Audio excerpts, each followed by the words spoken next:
Hey guys, this is the final video for all of my social studies classes. Again, whether you're in geography, world history, US history, or American government, this is how I wanted to sum up the whole year, really, with this quick little video I wanted you to see. So let me read you a Bible verse from Psalm 33. This, to me, is kind of my go-to for history. It says here, it's 33 verses 6 through 12.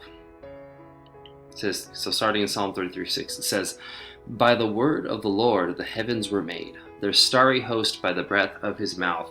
He gathers the waters of the seas into jars. He puts the deep into storehouses. Let all the earth fear the Lord. Let all the people of the world revere him. For he spoke and it came to be. He commanded and it stood firm. The Lord foils the plans of the nations. He thwarts the purposes of the peoples. But the plans of the Lord stand firm forever, the purposes of his heart through all generations. Blessed is the nation whose God is the Lord, the people he chose for his inheritance." Blessed is the nation whose God is the Lord. And that's really what it comes down to. Is we spent this whole year learning about all sorts of things, and I hope you guys have had fun in spite of some of my crazy antics that I tend to do. I hope that you guys have enjoyed the lessons. But what does it all come down to, right? Why do we do history in the first place? And you'll get a variety of answers in a public school, but at a Christian school, for me, the way that I look at these is with geography. What are we learning? In geography, we're learning that God created the world. He gave us commands how to run the world. It's called the creation mandate, right? That we need to take care of the world and reflect the glory of God to the rest of creation. The whole point of geography is learning how to navigate the world and how to understand how it works so that we can be better stewards. World history. Why do we do world history? Well, we want to see what in time and space, how human history has played out and how God's story has been advancing through time and history as well. Someone we're reading about the Holy Roman Empire or something, then it's not just a matter of looking at a bunch of facts and saying, oh, that's cool, this guy did this and this happened in this year. We're looking ultimately at how the gospel has spread in the midst of the politics, in the midst of the regime changes, in the midst of the constant changing map of Europe. What about US history? We've been learning about our story as a country. So, we start like with world history, and we hone in on our country, right? And we can see the good, the bad, and the ugly with American history. We see the spirit of innovation, of independence, right? Of a love for liberty. We see a lot of good things and a lot of spirited motivation in the Americans who first traveled here and have continued to do things since.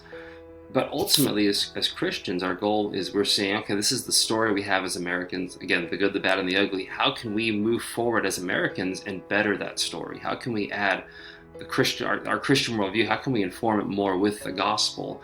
So be Americans, that's great, because America's a great country, but let's just make our story even better as we move forward. And then lastly, with government, how do I participate in the system? How do I bring my Christian values in when I deal with this system that's trying to be secular, that wants us to keep our values out? How do we bring our values in as Christians and treat the whole world sacramentally? How do I participate the right way as a Christian in government?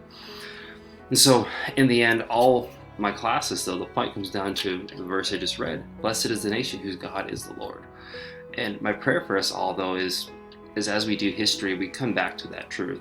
May we live our faith openly and excitedly. May the people around us see there's something different about us, and may they be drawn into Christ. It's funny, I've been reading a lot of the early church fathers lately. I'm in a class on it, and I'm loving it. But they all keep coming back to, you need to be able to defend your faith, and you need to know, whatever, good logical arguments. But really, the ultimate argument is your lifestyle. It's really what it is. You win people over by how you live more than what you say. And my prayer is that we would all continue to live into our story as Americans. That the gospel would just pervade every square inch of our life, and that people would see God moving in our lives. And that really, if you want to have hope for this nation, you want to have hope for your state, your city, that's really where it is when people see you on fire for God. Alexis De Tocqueville is a famous Frenchman who visited the United States, and he was blown away by how successful America was and the good things he saw there. And he said, I looked and looked and looked and tried to figure out where it was located. And he said, I didn't find it until I stepped foot into the churches and saw them on fire and sincerely worshiping God. That's where the whole heart of Americans' success was. It was in their religious fervor. It was in their love for God. My prayer is that Tocqueville could come back. I don't think he'd see that today, but my prayer is that he could come back from the dead, as it were, and someday see that happening again in our lives. So I love you guys. It's been a great year, and I just pray that this whole COVID-19 thing ends here pretty quick and that we can just go to normal next year. But if you have any questions, reach out and let's finish this whole thing strong.